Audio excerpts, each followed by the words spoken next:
नमस्कार। 380 दिनों से इस घड़ी का इंतजार दिल्ली को भी था, हरियाणा को भी था, पंजाब को भी था और उत्तर प्रदेश को भी था। प्रधानमंत्री भी इस दिन का इंतजार कर रहे थे और कम से कम 10 राज्यों के मुख्यमंत्रियों को भी इसका इंतजार था। ये जो तस्वीर आप देख रहे हैं वो सच हो रहा है। किसान बॉर्डर से लौटने लगे हैं। अगले 48 से 72 घंटे में दिल्ली के सारे बॉर्डर्स पूरी तरह से खुल जाएंगे। सवाल यह है कि इससे नरेंद्र मोदी को नफा होगा या नुकसान। जब से मोदी ने कृषि कानून वापस लिया है वो किसानों की बात बहुत ज्यादा कर रहे हैं। एक भी बयान किसानों के खिलाफ नहीं आया। किसान नेता, खासकर न्यूट्रल किसान नेता भी अब मोदी की तारीफ करते हैं। क्या किसान के नाम पर हो रहा पूरा गेम बदल गया है? 50 करोड़ किसान इस देश का सबसे बड़ा वोट बैंक है। गांव के गरीब किसान अब क्या सोचते हैं और सिंघू बॉर्डर पर क्या चल रहा है, पूरी बात समझते हैं इस रिपोर्ट से।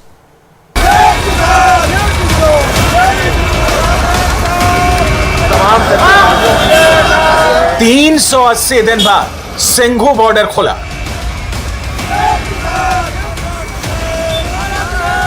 तीन 380 दिन बाद जीटी करनाल रोड पर ट्रैफिक शुरू हुआ। टेंट तंबू उखड़ने लगे।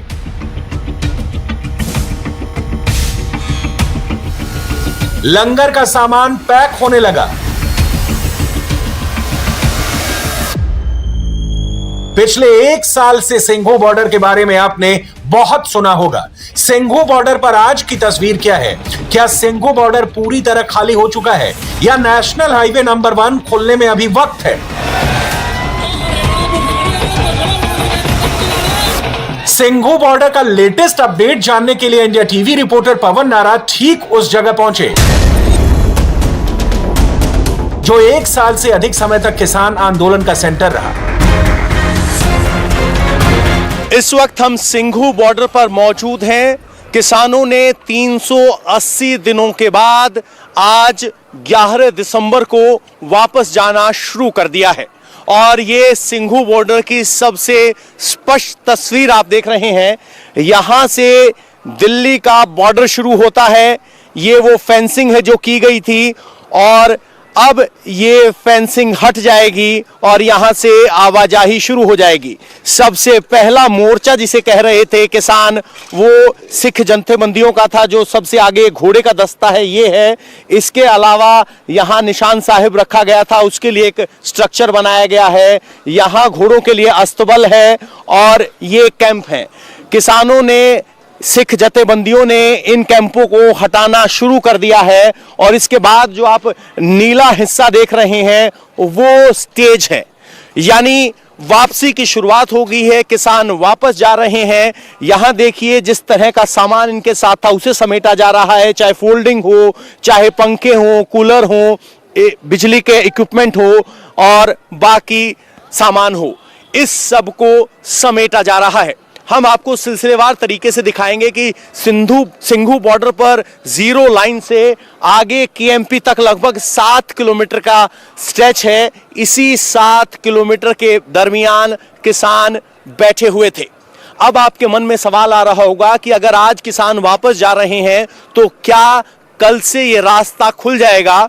तो आपको बता दें कि इतने लंबे यहाँ पर धरने की, बैठने के लिए जो इंतजाम किए गए थे उन्हें एक दिन में समेटना संभव नहीं है।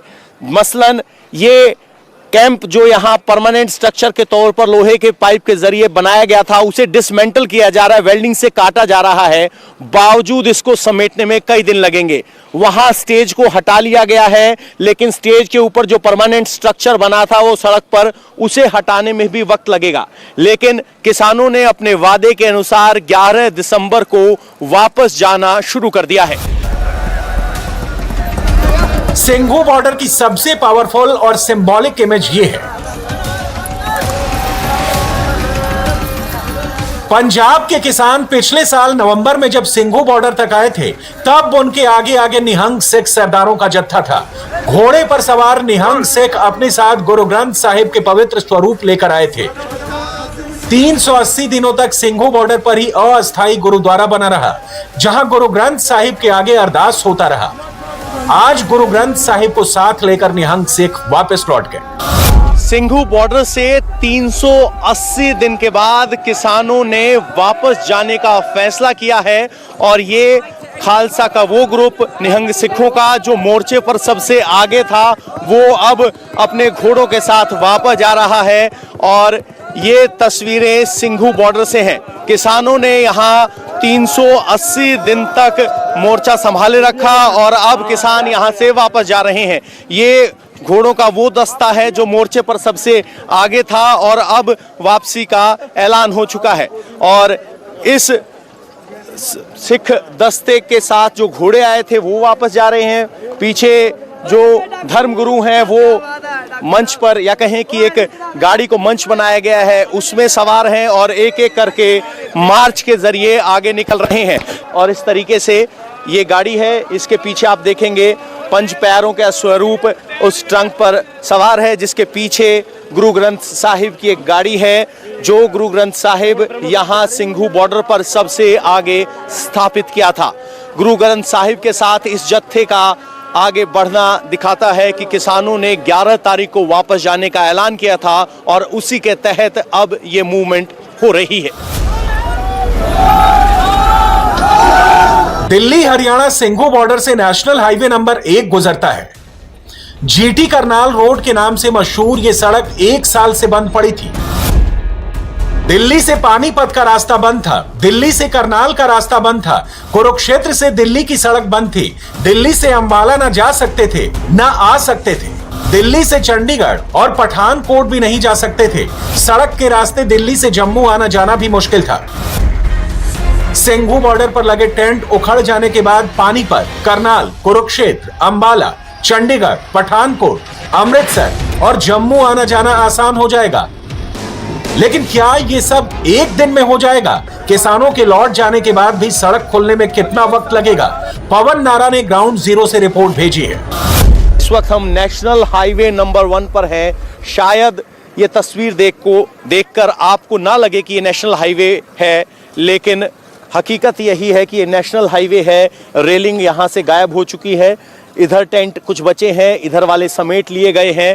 और यहाँ जैसे ये बाथरूम बनाया गया था तो इसकी पिछले वाली शीट को हटा लिया गया है। तो इस बाथरूम में गीज़र है, पानी की टंकी है, प्रॉपर बाथरूम फिटिंग है, वॉश बेसिन है और पूरे इंतज़ामात है। और अब इन टीन की शीट्स को इकट्ठा कर लिया गया है। सामने देखेंगे तो एक टॉयलेट का भी इंतज़ाम है, यानी सभी इंतज़ामात यहाँ समेट लिए गए हैं।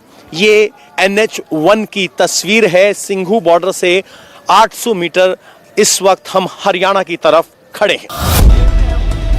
आज से 10, 20 या 30 साल बाद यकीन करना मुश्किल होगा कि राजधानी दिल्ली से जुड़ी जिस सड़क पर 24/7 80 से 100 किलोमीटर प्रति घंटे की रफ्तार से गाड़ियां दौड़ती थी, वो सड़क 1 साल तक बंद रही। सिंघू बॉर्डर और किसान आंदोलन की यही हकीकत है। लेकिन अब जल्द ही सब कुछ बदलने वाला है। इस वक्त NH1 पर हम खड़े हैं। जहां हम खड़े हैं यहाँ लंगर की व्यवस्था थी, अब इस लंगर की व्यवस्था को यहाँ से समेट लिया गया है। ये जो आप किचन देख रहे हैं, हम किचन के हिस्से में हैं। भट्टियाँ बनाई गई थी, जो सड़क के डिवाइडर पर ये पत्थर लगे हैं उनका इस्तेमाल करते हुए भट्टियाँ बनाई गई थी। 3 बड़ी बड़ी भट्टियाँ थी। यहाँ लगातार लंगर की व्यवस्था थी, लेकिन अब इस व्यवस्था को समेट लिया गया है। सिर्फ ये 3 भट्टियाँ नहीं, भट्टियाँ वहाँ भी है। तो आप कह सकते हैं कि इस पूरी लंगर व्यवस्था में ये किचन हुआ करता था, जिसकी छत को अब हटा लिया गया है। सिर्फ भट्टियां बाकी बची हैं। सारे सामान को समेटा जा रहा है। ये पाइप इन भट्टियों के धुएं से काली हो गई हैं और अब इनको काट काट कर समेटा जा रहा है और यहां से वापस ले जाने की प्रक्रिया शुरू है। किसान आंदोलन दिल्ली के 3 बॉर्डर पर एक साथ शुरू हुआ था। सिंघू बॉर्डर, टीकरी बॉर्डर और गाजीपुर बॉर्डर, और लगभग एक साथ ही आंदोलन खत्म हो रहा है। इतने लंबे अंतराल में सरकार हो या किसान, हर कोई यही मानता रहा कि सिंघू बॉर्डर ही इस आंदोलन का पावर सेंटर है। यहां इसका विस्तार 7 किलोमीटर से भी बड़े क्षेत्र में रहा। किसी छोटे शहर के बराबर एरिया में अस्पताल से लेकर लाइब्रेरी और लंगर तक सब कुछ बनाया गया। टीवी पर साल भर तक आप जिस मंच को देखते रहे, जहां से भाषण होते थे, उस मंच को भी अब डिसमेंटल किया जा रहा है। इस वक्त हम मंच के बैक स्टेज पर हैं, यहीं से मंच शुरू होता है और यहाँ किसान बैठकर भाषण सुना करते थे। अब यहाँ पर भी सामान को समेटना शुरू कर दिया है। जो यहाँ स्टेज थी उसे हटा लिया गया है, किसान मोर्चा का बैनर है जो यहाँ हटा हुआ है, बाकी सामान को लादा जा रहा है। इस तरह की डबल हाइट का ये स्ट्रक्चर तैयार किया गया है और इस स्ट्रक्चर को काफ़ी मजबूती से बनाया गया है। इसको समेटने का काम शुरू ज़रूर हो गया है, लेकिन अभी इसको पूरा समेटने में वक्त लगेगा। जैसे कि अभी इन्होंने खोलना शुरू किया है।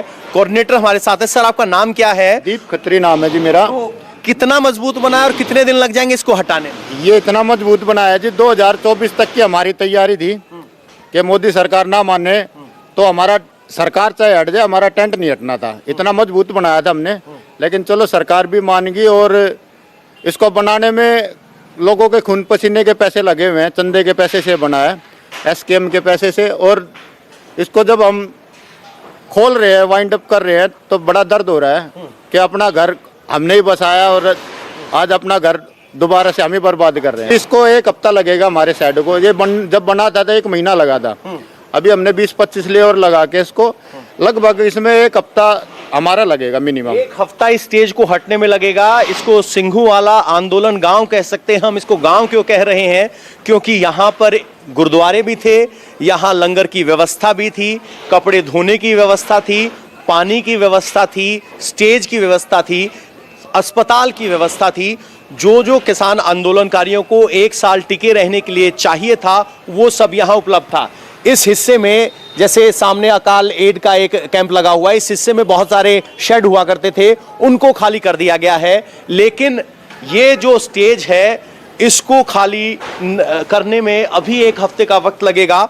और अगर आप इसको स्केल समझना चाहें कि ये कितना बड़ा स्टेज है, तो आपको हमारे साथ आना पड़ेगा। इस तरीके से जब आप आगे बढ़ेंगे तो अगर हर 20 फीट पर एक पोल लगाया गया है तो 1, 2, 3, 4, 5, 6, 7, 8, 9, 10, यानी इस हॉल की लंबाई लगभग 200 फीट है और 1, 2, 3, 4, 5, 6, 7, 8, 80 फीट ये हॉल चौड़ा है।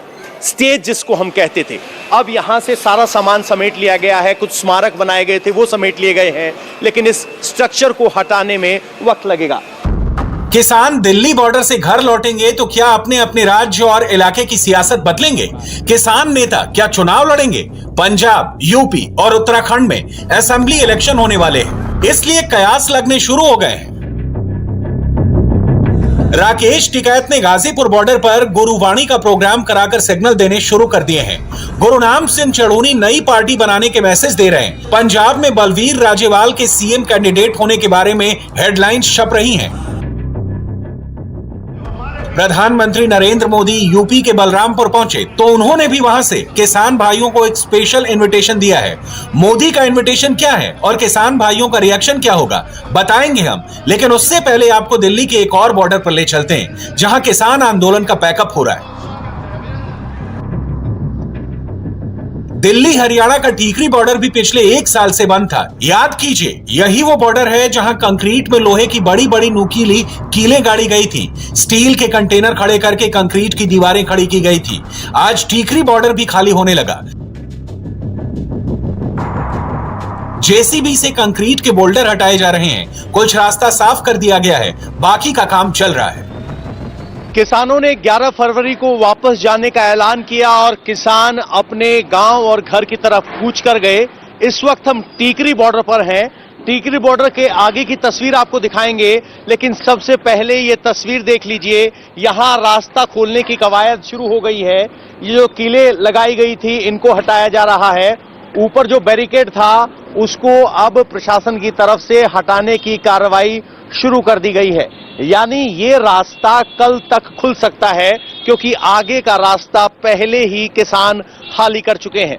यहां मिट्टी डाली गई थी, इस तरह से कंक्रीट के ब्लॉक थे, इनको हटाया जा रहा है। इसके बाद ये कंक्रीट के ब्लॉक हटाने होंगे और इसके परे आपको जो दिख रहा है, ये किसान आंदोलनकारियों का मंच है। फिलहाल मंच बचा हुआ है, इसके अलावा बाकी सब किसान यहां से जा चुके हैं। कुछ इक्का दुक्का जो सामान समेटने में लगे हुए हैं वो यहाँ मौजूद हैं। टीकरी बॉर्डर पर एक रास्ता जो इमरजेंसी सेवाओं के लिए खुला था उसका हल्का सा रास्ता अभी है। इक्का दुक्का गाड़ियां और टू व्हीलर्स यहां से जाने शुरू हो गए हैं। ये सब तारबंदी जो आप देख रहे हैं ये यहां किसानों को रोकने के लिए की गई थी, अब इसको हटाने की कवायद की जा रही है। और अब कम से कम बहादुरगढ़ वालों के लिए दिल्ली दूर नहीं होगी, क्योंकि अब वो इस रास्ते सीधे आ सकेंगे। बस इन कंक्रीट ब्लॉक्स के हटने का इंतजार है।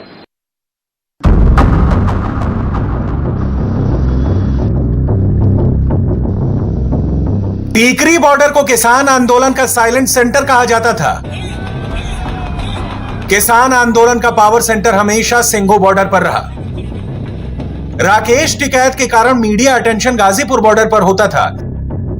इन दोनों के बीच टीकरी बॉर्डर पर पूरे साल आंदोलन चलता रहा। टीकरी बॉर्डर पर लगे जिन टेंट्स में किसानों के जत्थे रहते थे वहां आज के क्या हालात हैं, पवन नारा की इस रिपोर्ट में देखिए। ये कुछ ही टेंट बाकी हैं, वरना टीकरी बॉर्डर पूरा खाली हो चुका है। आपको बता दें, यहां से बहादुरगढ़ और पूरा बाईपास होते हुए ये किसान लगभग 15 किलोमीटर के दायरे में बैठे हुए थे, लेकिन अब ज्यादातर इलाका खाली हो चुका है। और ये मेट्रो ट्रेन के नीचे ज्यादातर टेंट लगे थे, लेकिन अब गाड़ियां आना जाना शुरू हो गई हैं। इस तरह की महिंद्रा जीप आपको जो दिखाई दे रही है ये सामान को समेटने के लिए आई है। यहाँ पे एक मेडिकल सेवा कैंप रखा गया था, उसे भी पूरे तरीके से खाली कर दिया गया है। और यहाँ अगर 4 कदम और आप आगे बढ़ेंगे तो आपको दूर तक की तस्वीर साफ दिखाई देगी। तस्वीर ये कि ये रास्ता खाली हो चुका है। किसान इस तरह से यहाँ अपने बचे हुए कचरे को इकट्ठा करके समेट कर जा रहे हैं। शेड की ये छत बनाई गई थी, इसको भी खोलकर अलग किया जा रहा है। और अगर आप यहाँ खड़े होकर देखेंगे तो आपको दूर तक ये सड़क खाली दिखाई देगी। राकेश टिकैत जिस गाजीपुर बॉर्डर पर बैठे हैं उसे पूरी तरह खाली होने में अभी देर है। संयुक्त किसान मोर्चा ने बॉर्डर खाली करने के लिए 11 दिसंबर की डेट दी थी। राकेश टिकैत ने अपने लिए 15 दिसंबर का मुहूर्त निकाला है। टिकैत के साथ कुछ जाट किसान गाजीपुर बॉर्डर पर जमे हैं, मगर सिख किसानों ने घर वापसी का जश्न शुरू कर दिया है। इंडिया टीवी रिपोर्टर अमित पालित ने गाजीपुर बॉर्डर जाकर इन किसानों से बात की। गाजीपुर बॉर्डर पर किसानों की वापसी हो रही है, लेकिन साथ में यहाँ पर जश्न भी मनाया जा रहा है। यहाँ पर आप देख सकते हैं कि लोग नाच रहे हैं खुशी से। खुशी है जी सर, बहुत खुशी है। अब जाना है, जाने को दिल नहीं कर रहा, मगर क्या करें, मजबूरी है। मोदी जी ने कानून वापस ले ले, इसलिए गलती हो गई उनसे। हाँ नहीं, हाँ मगर हमारा दिल बिल्कुल नहीं। गलती तो ऐसी बात है ना, हम तो मनवाने के लिए आए थे, हमने मनवा लिया। गलती या दिल लग गया होगा? दिल बहुत लगा सर, बहुत ज्यादा। हमारा घर इस टाइम हमें इतना लगाव हो गया इस जगह से, हमारा इतना प्रेम हो गया था आसपास के लोगों से, चैनल वालों से, आप लोगों से इतना दिल मिल गया था, हमारा दिल रो रहा है। जिनको हमने हाथों से तैयार किया, इतने पैसे लगाकर अपने दिन रात मेहनत करके तैयार किया था, उसी हाथों से हम खोल रहे हैं। किसान तो खेती करता हो, खेती करेगा। अगर कोई मजबूरी आएगा तो आंदोलन करेंगे, अपने हक के लिए लड़ेंगे। कोई भी सरकार आए जो अगर जुर्म करेगी उसके हक मतलब उसके लिए खिलाफ लड़ेंगे, जो जुर्म करेगा। हमारा किसी से बैर विरोध नहीं है, हमारी बात थी, हमारी बात पूरी होगी। अब हम जा रहे हैं अपने घर पे। सिंघू बॉर्डर और टीकरी बॉर्डर की तरह गाजीपुर बॉर्डर पर भी रास्ता साफ हो रहा है। यहां से गुजरने वाला NH-24 मेरठ, गाजियाबाद और हापुड़ को दिल्ली से जोड़ने वाली प्रमुख सड़क है। इस सड़क का एक हिस्सा तो खुला है, लेकिन दूसरा हिस्सा पिछले 12 महीने से बंद पड़ा है। किसान अब उसे भी खाली कर रहे हैं। ये NH-24 है और NH-24 आप समझ सकते हैं कि जो दिल्ली को गाजियाबाद से जोड़ता है और साथ ही साथ यहाँ से आप मेरठ जाना हो, हापुड़ जाना हो, जा सकते हैं। आप देख सकते हैं कि यहाँ पर ट्रैफिक है, लेकिन ये वो लेन है जो दिल्ली की ओर से आ रही है। लेकिन अगर किसी को मेरठ से आना है या फिर किसी को अगर हापुड़ से आना है तो आप देखिए कि ये जो NH-24 है पिछले 1 साल से, करीब 1 साल से बंद पड़ा है, क्योंकि यहीं पर ही किसानों का आंदोलन चल रहा था। लेकिन मेरे पीछे आप देखिए कि अब धीरे धीरे तंबुएं उखड़ रही हैं और जो टेंट्स है उनको फोल्ड किया जा रहा है। संकेत साफ है कि अब आंदोलन खत्म हो चुका है और अब जो किसान अलग अलग इलाकों से आए थे, यहाँ पर उत्तराखंड से किसान आए थे, यहाँ पर उत्तर प्रदेश के यानी पश्चिमी उत्तर प्रदेश के ज़िलों से किसान आए थे, अब जो धीरे धीरे वापस लौट रहे हैं। और यहाँ पर आप देखिए काम लगभग ख़त्म हो चुका है, यहाँ पर सब मदद कर रहे हैं और सब यहाँ पर आप देखिए यंग लोग हैं। आप लोग अभी नहीं, आप लोग 1 साल से यहाँ पर आए थे? हाँ जी, हम 1 साल से आप इधर ही हैं? हाँ जी। आप लोग 1 साल से घर चले जाते हैं, आ जाते हैं यहाँ पर। हम जैसे राशन वगैरह पहुँचाते हैं गांव से, उसके लिए आ जाते हैं। तो अब यहाँ पर आपके कितने लोग रहेंगे जो वापस अब जा रहे हैं? नहीं, यहाँ पे तो अब कोई भी नहीं रहेगा। इसको कितने लोग आए थे यहाँ पर आप लोग? यहाँ पर तो मतलब गांव के हिसाब से आए थे हम, बहुत लोग आए थे। अच्छा, यहाँ पर आप बताइए कि जिसको आपने अभी यहाँ पर डिसमेंटल किया, यहाँ पर क्या था? यहाँ पर गुरु का लंगर लगा हुआ था जी। और यहाँ पर अब एक लंगर यहाँ से आप हटा के ले जा रहे हैं और यहाँ पर मुझे लग रहा है कि शायद आपके गांव के कुछ लोग तो यहाँ पर रहते भी थे, उनके लिए भी रहने की जगह थी? हाँ जी, उनके लिए रहने के लिए हमने बढ़िया मतलब ये बनवा रखे थे अपने बने उधर से लेकर ना, उधर भी गाँव का टोल है। कैनोपी थी और इस साइड टेंट लग रखे थे रहने के लिए। हाँ जी। अच्छा, तो आपका नाम क्या है? कमलप्रीत। अच्छा कमलप्रीत, आप भी उत्तराखंड से ही हैं? नहीं, मैं यूपी से हूँ। यूपी कहाँ से? बरेली। अच्छा, बरेली से आप यहाँ पर आए थे। तो आप लोग के गाँव से कितने लोग आए होंगे यहाँ पर? अप डाउन होता रहा। स्टार्टिंग में 15 लोग आए थे, फिर अप डाउन होने लगा था। राकेश टिकैत का प्लान थोड़ा अलग है। वो यूपी चुनाव में अपना दखल चाहते हैं। पिछले 1 साल की मेहनत ऐन चुनाव से पहले जाया हो जाए, ये टिकैत को मंजूर नहीं हो रहा। उत्तर प्रदेश का जो चुनाव है बहुत महत्वपूर्ण है, आप भी जानते हैं। हाँ, महत्वपूर्ण है। अच्छा, आगे जो उसमें जो तो अभी 2 महीने सरकार को महत्वपूर्ण चुनाव के लिए महत्वपूर्ण घोषणाएं कर।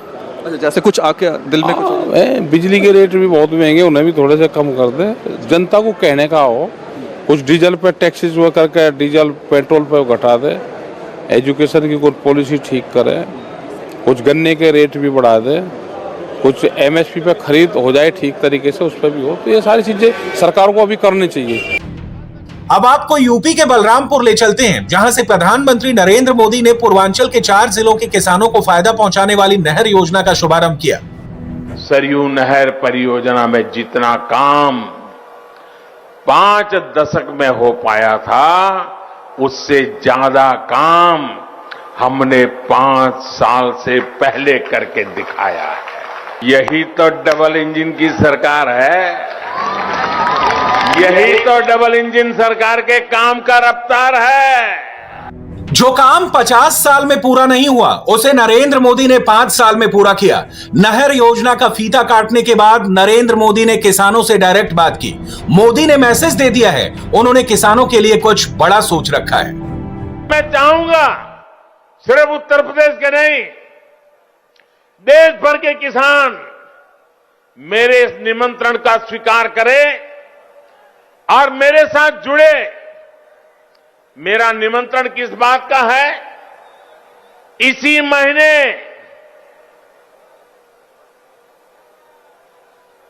5 दिन के बाद 16 तारीख को, 16 दिसंबर को सरकार प्राकृतिक खेती पर, नेचुरल फार्मिंग पर एक बहुत बड़ा आयोजन करने जा रही है। ये वो प्राकृतिक खेती वाला विषय है। इससे हमारी धरती मां भी बचती है, हमारा पानी भी बचता है और फसल भी अच्छी और पहले से ज्यादा होती है। मेरा आप सभी किसान साथियों को, देश भर के किसान साथियों को आग्रह है कि आप 16 दिसंबर को टीवी के माध्यम से या कृषि विज्ञान केंद्र के माध्यम से जरूर इस कार्यक्रम में जुड़िए। आप हमारी बात को समझेंगे, मुझे पक्का विश्वास है आप उसको अपने खेत में लागू करेंगे। यह आपको बहुत लाभकारी होने वाला है। तारीख तय है, प्रधानमंत्री ने वक्त मुकर्रर कर दिया है। 3 कृषि कानून वापस लेने का वादा निभाकर मोदी ने पहले ही किसानों को संतुष्ट कर दिया है। अब उनको खुश करने की बारी है। इस देश में 50 करोड़ से ज्यादा किसान हैं। किसानों का वोट बैंक हिंदुस्तान का सबसे बड़ा वोट बैंक है। मोदी ने अगर उनको अपने पाले में कर लिया तो बाकी सारे वोट बैंक धरे के धरे रह जाएंगे। केंद्रीय उड्डयन मंत्री ज्योतिरादित्य सिंधिया का मैदान में दौड़ लगाते हुए एक वीडियो सोशल मीडिया में बेहद वायरल हो रहा है। सिंधिया अपनी पार्टी के नेताओं और कार्यकर्ताओं के साथ मैदान में दौड़ लगा रहे हैं। संध्या के साथ दौड़ रहे उनके एक समर्थक जो कि पीले रंग की छतरी और कुर्ता पजामा पहने दौड़ रहे हैं, उनका पांव अचानक लड़खड़ा गया और वो जमीन पर गिर गए। सिंधिया साथी कार्यकर्ता को नजरअंदाज करके अपनी दौड़ पूरी करने में लगे रहे। ये वीडियो सोशल मीडिया पर खूब वायरल हो रहा है। दरअसल ये वीडियो एमपी के ग्वालियर का है और सिंधिया शकरपुर में बन रहे इंटरनेशनल स्टेडियम का निरीक्षण करने पहुंचे थे और इस दौरान ही सिंधिया ने अधिकारियों और पार्टी कार्यकर्ताओं के साथ क्रिकेट भी खेला और दौड़ में भी हिस्सा लिया। बीजेपी कार्यकर्ता के दौड़ते हुए गिरने की तस्वीर वायरल हो गई। काशी में 13 दिसंबर को चमत्कार होने वाला है जो कभी किसी ने ना सोचा। आज से 10 साल, 20 साल, 30 साल पहले किसी ने जिस बात की कल्पना भी नहीं की, 13 दिसंबर को काशी में वो होने जा रहा है जो आज से 7 साल पहले प्रधानमंत्री नरेंद्र मोदी ने कहा था। मुझे मां गंगा ने बुलाया है। मोदी का संकल्प 13 दिसंबर को पूरा हो जाएगा। 13 दिसंबर को प्रधानमंत्री नरेंद्र मोदी काशी विश्वनाथ कॉरिडोर का लोकार्पण करने वाले हैं। उद्घाटन से पहले काशी विश्वनाथ कैसा दिखता है, हमारी टीम आज पूरे दिन काशी विश्वनाथ कॉरिडोर के अंदर मौजूद रही। 13 दिसंबर से 2 दिन पहले देखिए काशी विश्वनाथ कॉरिडोर पर यह खास रिपोर्ट।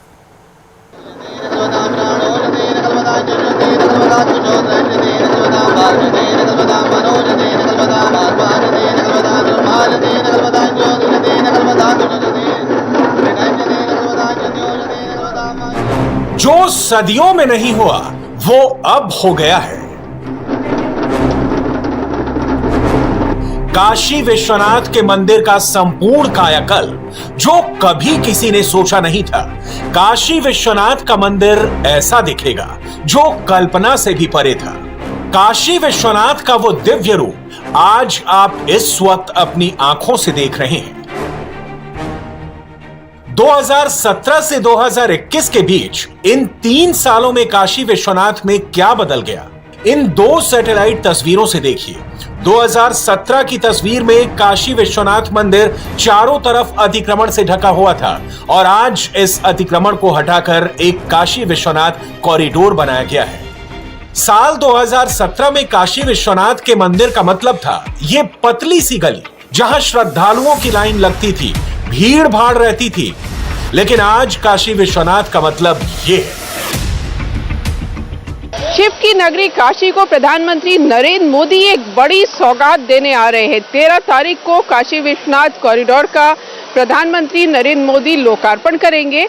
ये प्रधानमंत्री का ड्रीम प्रोजेक्ट है। पूरा कॉरिडोर बनकर तैयार है और लोकार्पण के लिए इसको सजाया जा रहा है। करीब 1 लाख मालाएं लाई गई हैं इसको सजाने के लिए। ये जो मंदिर है काशी विश्वनाथ मंदिर, बहुत मान्यता है, सदियों से भक्त यहाँ पर आए हैं और जो भगवान शिव हैं उनके दर्शन करते रहे हैं। लेकिन पहले ये मंदिर ऐसा नहीं था। मंदिर के आसपास बहुत पतली पतली गलियां थी जिससे होके श्रद्धालुओं को इस मंदिर तक पहुंचना पड़ता था और जब श्रद्धालु यहाँ आ जाते थे तभी उनको ये मंदिर दिखाई देता था। लेकिन अब इसका भव्य नज़ारा है। करीब 1777 में अहिल्याबाई होलकर ने इसका पुनरुद्धार कराया था और अब प्रधानमंत्री मोदी ने इस पूरे परिसर को चमकाया है। इस तस्वीर को अपने दिल में बसा लीजिए। न भूतो न भविष्यति, अभूतपूर्व। हमारे आपके पूर्वजों को भी काशी विश्वनाथ के इस दिव्य स्वरूप को देखने का सौभाग्य नहीं मिला था जो आज हम सभी को मिल रहा है। कैसा दिख रहा है अब काशी विश्वनाथ कॉरिडोर, इस एनिमेशन से भी समझिए आखिर काशी विश्वनाथ मंदिर के कॉरिडोर का किस तरह का खाका तैयार किया गया था। गंगा घाट से सीढ़ियां काशी विश्वनाथ कॉरिडोर की तरफ बनाई गई हैं। कॉरिडोर में एंट्री से पहले एक मुख्य द्वार है। इस मुख्य द्वार से निकलने के बाद सीढ़ियों के ऊपर चढ़ते हुए एक और द्वार है। इस द्वार से काशी विश्वनाथ के शिखर की झलक मिलने लगती है। फिर एक और मुख्य द्वार है जिसके पहले एक बड़ा परिसर है।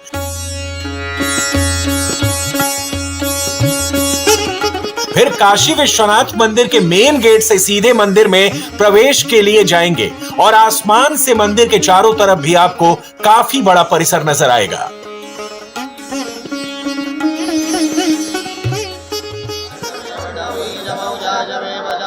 ये आप इस वक्त काशी विश्वनाथ मंदिर परिसर के अंदर की तस्वीरें देख रहे हैं। मंदिर के ही अंदर मौजूद परिसर में बैठकर एक परिवार रुद्राभिषेक कर रहा है। इस पूरे मंदिर परिसर को देखिए। कभी ये पूरा मंदिर परिसर सिर्फ और सिर्फ 2000 स्क्वायर मीटर में फैला हुआ था।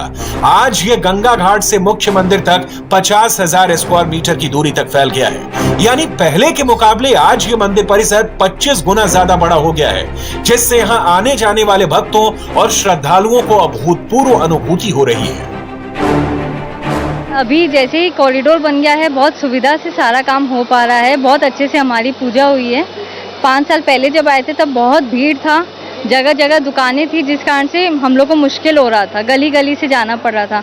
अब बहुत ही अच्छे से और सुविधा से हो गया है और बहुत अच्छे से मेरा रुद्राभिषेक भी हुआ है। ये जो मंदिर का शिखर है, ये कहते हैं कि 22 मन सोना है।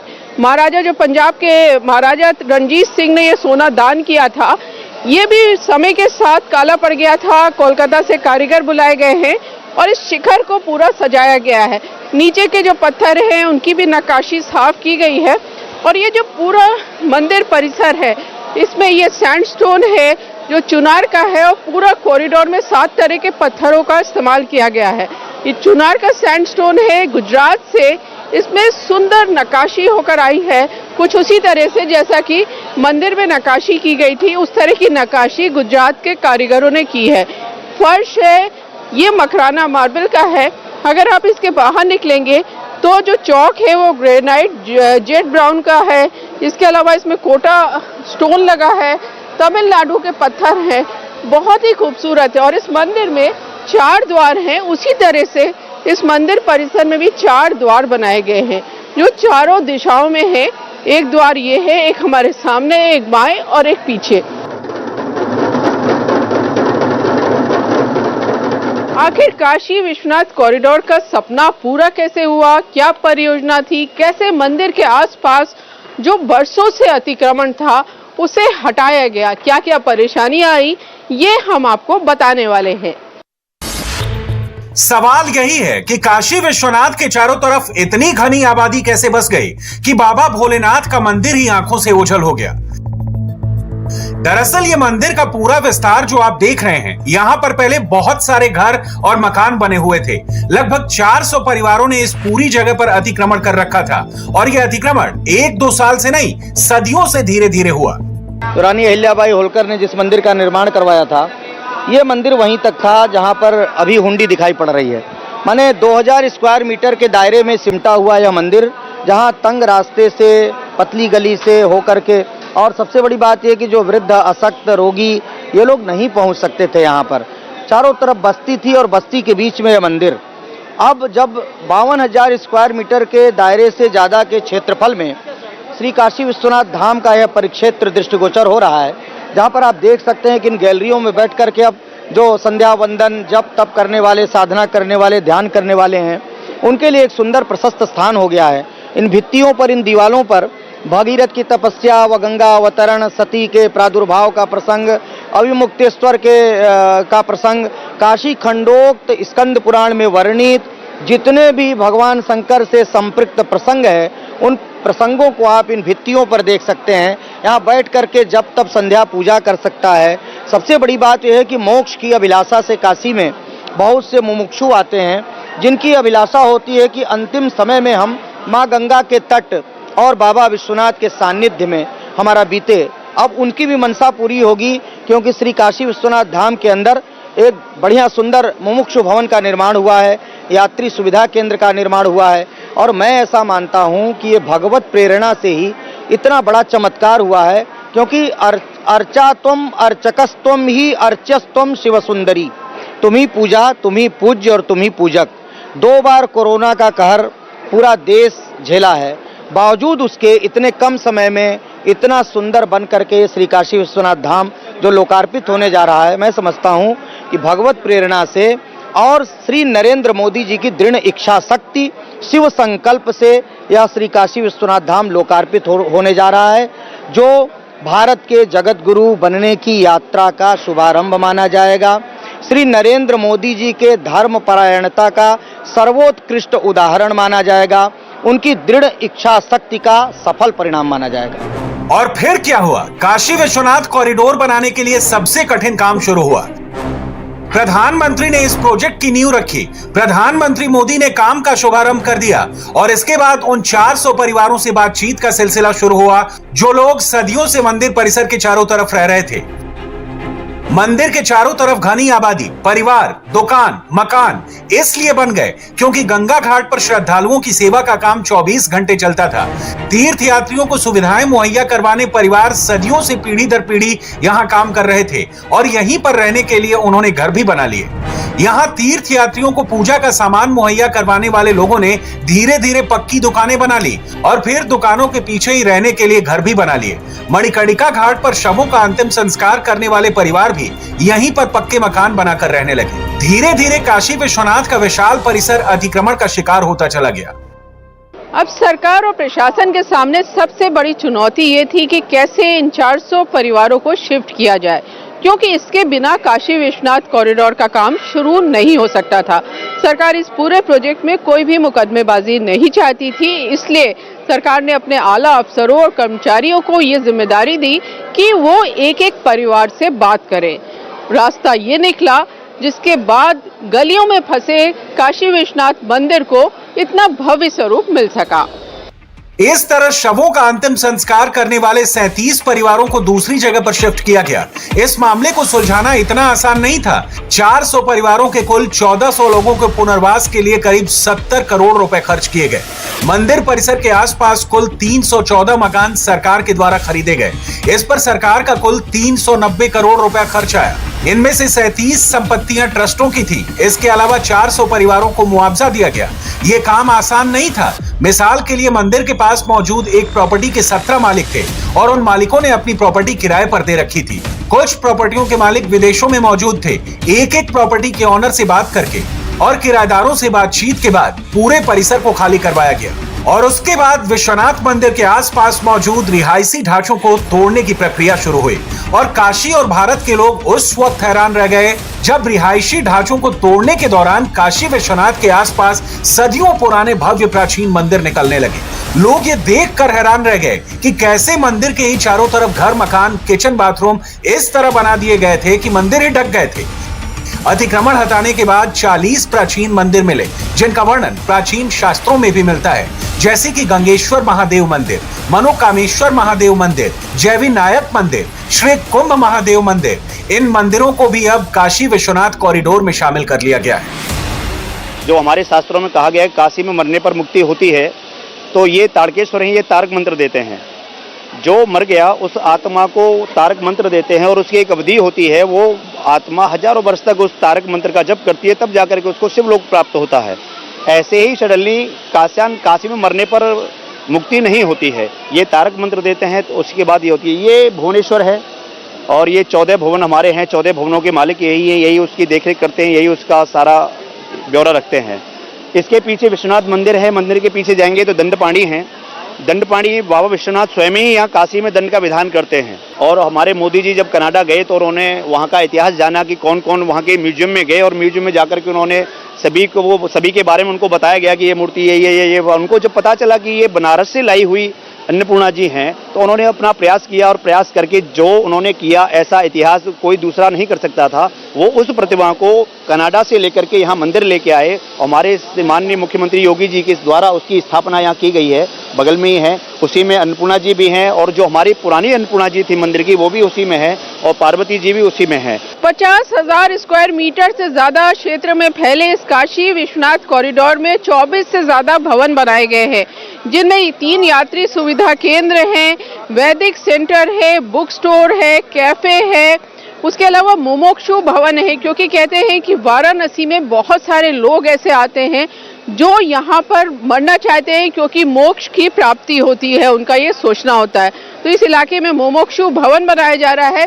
पूरा जो इलाका है उसमें सिक्योरिटी ऑफिस हैं, गेस्ट हाउस हैं, स्पिरिचुअल बुक स्टोर्स हैं, भोगशाला है, वाराणसी गैलरी है, म्यूजियम है, मल्टीपर्पज हॉल है और ये सामने एक गैलरी बनाई जा रही है जिसमें एक तरफ खड़े होकर मंदिर के दर्शन हो सकेंगे और दूसरी तरफ से गंगा जी दिखेंगी। तो पूरे परिसर को ऐसे तैयार किया गया है कि जो भी श्रद्धालु आए उन्हें किसी भी तरह की दिक्कत का यहाँ सामना ना करना पड़े। अभी यहाँ रोजाना करीब 20 से 50 हजार श्रद्धालु रोज आते हैं और जब बड़ा पर्व होता है जैसे शिवरात्रि है, सावन है या देव दीपावली है तो ये संख्या श्रद्धालुओं की लाखों में पहुंच जाती है। तो अब जब श्रद्धालु आएंगे तो ये जो इसको मंदिर का चौक कहा जा रहा है, अंदर मंदिर परिसर है, इस चौक में एक साथ करीब 50,000 लोग यहाँ पर खड़े हो सकेंगे, अंदर जाकर दर्शन कर सकेंगे। जो लाइट्स हैं इस पूरे काशी विश्वनाथ कॉरिडोर में बेहद खूबसूरत लाइट्स लगाई जा रही हैं।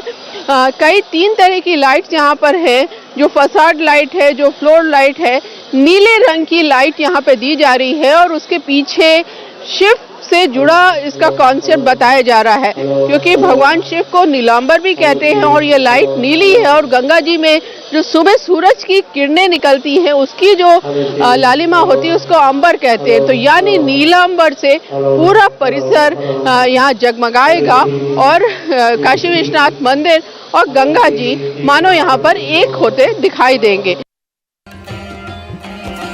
काशी विश्वनाथ मंदिर की गंगा से दूरी 400 मीटर है। मोदी ने निर्देश दिए थे कि काशी विश्वनाथ कॉरिडोर ऐसा होना चाहिए कि श्रद्धालु गंगा स्नान करके बाहर निकलें और सीधे उनको आराम से काशी विश्वनाथ मंदिर के दर्शन हो सकें।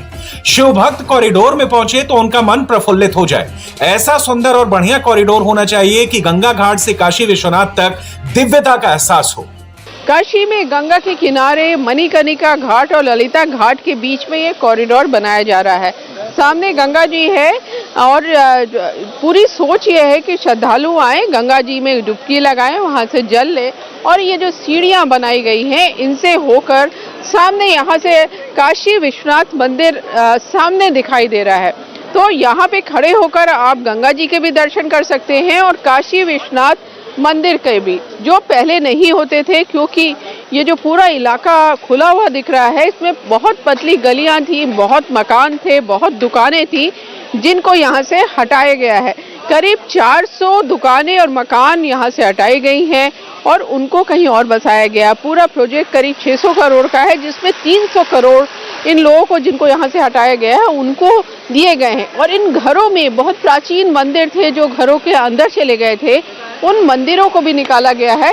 ये एक मंदिर है, उधर भी आपको सामने एक और मंदिर वहाँ पे दिखाई दे रहा है। ये दोनों मंदिर भी बहुत प्राचीन हैं और ये घरों के अंदर छुपे हुए थे। बाहर पूरे घर बन गए थे, कमरे बने हुए थे, किचन बना था। तो इसको खाली करके इन मंदिरों को, करीब इस समय 25 मंदिर इस पूरे परिसर में है। वैसे 125 से ज़्यादा मंदिर निकले थे, कुछ कॉरिडोर के बाहर चले गए हैं। तो इन मंदिरों का भी, इनको भी ठीक किया जा रहा है कि जिससे श्रद्धालु आए तो इन मंदिरों में भी यहाँ पर दर्शन कर सकें। अब प्रधानमंत्री सोमवार को काशी विश्वनाथ कॉरिडोर का लोकार्पण करने जा रहे हैं। इस मौके पर यहाँ पर काशी विश्वनाथ ज्योतिर्लिंग के शिवलिंग को बहुत लंबे अरसे बाद साफ किया गया है। जैसे ये मंदिर हम देख रहे हैं, शिखर पहले ऐसा इतना सुनहरा नहीं दिखाई देता था। अब ये कोलकाता से कारीगर आए हैं इसको साफ करने। जी बिल्कुल, ये अब देखिए आपकी वर्षों बाद माने कभी हमने नहीं देखा कि इसकी सफाई हुई हो। और आज आप देख सकते हैं कि चमचमाता हुआ यह शिखर। और हमारे यहाँ तो लोक संगीत में एक वो गाया जाता है कि सुनवा चमचम चमके ना, बाबा विश्वनाथ दरबार सुनवा चमचम, बाबा विश्वनाथ मंदिरवा सुनवा चमचम चमके ना। तो गाते भी अच्छा है थोड़ा। तो अब ये सब लोक संगीत में ये सब गाया जाता है। बाबा विश्वनाथ मंदिरवा सुनवा चम चम चमके ना, सुनवा चम चम चमके ना, किरवा सन सन सन के ना, बाबा विश्वनाथ मंदिरवा। तो अब ये सोना चमचम चमचम चमक रहा है। यह सुंदर सज धज कर श्री काशी विश्वनाथ धाम यह संवर कर निखर कर सुंदर से सुंदरतम बन करके तैयार है। मैं समझता हूँ कि यह भगवत प्रेरणा से, भगवत माया से कोई ऐसी शक्ति यहाँ पर काम कर रही है जिसने इतने भव्य और दिव्य श्री काशी विश्वनाथ धाम का यह निर्माण किया है। काशी में प्रधानमंत्री नरेंद्र मोदी के स्वागत के लिए विशेष तैयारियां की जा रही हैं। बड़े बड़े डमरू वादक लोकार्पण के समारोह को ऐतिहासिक बनाने में जी जान से जुटे हुए हैं। भगवान शिव के 5 प्रतीक कहे जाते हैं, रुद्राक्ष, त्रिशूल, त्रिपुंड, भस्म और डमरू। कहा जाता है कि मां सरस्वती ने जब वीणा बजाई तो ध्वनि सुनाई दी, और जब भगवान शिव ने नृत्य किया और 14 बार डमरू बजाया तो संगीत में धुन और ताल आई। अब काशी की बात है और काशी विश्वनाथ मंदिर में कॉरिडोर का उद्घाटन करने प्रधानमंत्री मोदी आ रहे हैं, तो डमरू ना हो ऐसा नहीं हो सकता। ये डमरू जो है खुशी का, उल्लास का भी प्रतीक है। तो ये डमरू दल है बनारस का, ये यहाँ पर आया है काशी विश्वनाथ मंदिर में बाबा भोलेनाथ के दरबार में। प्रधानमंत्री मोदी जब आएंगे काशी विश्वनाथ कॉरिडोर का उद्घाटन करेंगे तो ये डमरू दल के 151 सदस्य यहाँ डमरू बजाएंगे। 51 सदस्य गंगा जी में होंगे और 100 यहाँ पर होंगे जो ये झरोखे हैं, इनमें खड़े होकर प्रधानमंत्री मोदी का स्वागत करेंगे। प्रधानमंत्री जी का स्वागत हम लोग अपने चरण स्पर्श उनके द्वारा और अपने नयन कमल द्वारा उनका स्वागत करेंगे। बाबा विश्वनाथ जी की धाम में बाबा का नारा लगाते हुए हर हर महादेव। आप लोग जैसे यहाँ काशी विश्वनाथ मंदिर आए हैं, डमरू यहाँ बजाते रहे, लेकिन अब जब कॉरिडोर का उद्घाटन होने जा रहा है तो किस तरह से अलग सा आपके लिए वो दिन होगा? ये तो हम समस्त काशी वासियों को माननीय प्रधानमंत्री नरेंद्र मोदी जी का स्वागत के साथ अभिनंदन करना चाहिए, जो कि इन्होंने हम लोग को ये इस मंदिर का भव्य स्वरूप दिखाया। हम सभी समस्त काशीवासी एवं समस्त पूरे देश के लोग इनका शुक्रिया अदा करना चाहते कि हम लोग को ये काशी का भव्य स्वरूप दिखाया, और साथ में हम लोग सभी लोग जो है कि प्रतिदिन विश्वनाथ मंदिर में बाबा की सेवा में रात्रि भोग आरती में डमरू बजाते हैं। और जिस दिन मंदिर का लोकार्पण किया जाएगा उस दिन हमारे संस्थान श्री काशी विश्वनाथ महाकाल डमरू दल द्वारा 151 सदस्यों द्वारा मंदिर का लोकार्पण कार्यक्रम में सम्मिलित किया जाएगा, जिसमें माननीय मोदी दामोदर दास मोदी जी द्वारा मंदिर के पूजन कार्यक्रम में 151 डमरू वादन करते हुए मंदिर के पूजन कार्यक्रम को संबोधित किया जाएगा। काशी विश्वनाथ का ज्योतिर्लिंग पूरी दुनिया के हिंदुओं के लिए श्रद्धा का केंद्र है, लेकिन सबसे ज्यादा उत्साह आज काशी में नजर आ रहा है। काशी में नए समारोह शुरू हो गए हैं। काशी की गलियों में भक्ति भाव से डूबे हुए श्रद्धालु नजर आने लगे हैं। काशी में इस वक्त भी 16 लाख लड्डू बनाए जा रहे हैं। जैसे ही प्रधानमंत्री काशी विश्वनाथ कॉरिडोर का उद्घाटन करेंगे, काशी के 7 लाख घरों में 16 लाख लड्डू बांटे जाएंगे। काशी विश्वनाथ कॉरिडोर के लोकार्पण की तैयारियां काशी में लगातार जारी हैं। क्या क्या कार्यक्रम प्रधानमंत्री? अभी तो हम लोग कार्यक्रम जिला प्रशासन द्वारा तय किया जा रहा है। हम लोगों का उद्देश्य है कि इस मंदिर परिसर को जब साफ सफाई होकर के तैयार रहे, जब जनता के समझ आए तो एक नई अनुभूति हो। खास करके हम लोग 2 स्तरीय तैयारी करें। पहले तो कि लोकार्पण के 10 से इसको सजा संवार रहे हैं। दूसरा कि जब लोकार्पण हो उसके बाद ये पूरा धाम जनता के समझ आए तो जनता को जो श्रद्धालुओं को मूलभूत सुविधाएं हैं, चाहे वो टॉयलेट फैसिलिटी हो, लॉकर की व्यवस्था हो या चेकिंग और सामान्य दर्शन हो, उन पे अतिरिक्त अधिक जोर है हमारा, ताकि उसके बाद वो एक नया अनुभव लेकर के जाए। काशी विश्वनाथ मंदिर को विशेष रूप से रंगीन लाइटों से भी सजाया गया। रात के समय पूरा काशी विश्वनाथ मंदिर का परिसर कुछ इस तरह नजर आने वाला है। उत्तर प्रदेश में अयोध्या के बाद अब बीजेपी सरकार काशी विश्वनाथ मंदिर को भी अपनी एक बहुत बड़ी उपलब्धि के तौर पर पेश करने जा रही है। इंडिया टीवी हर वक्त हर जगह डाउनलोड करने के लिए सर्च करें India TV news Google play store.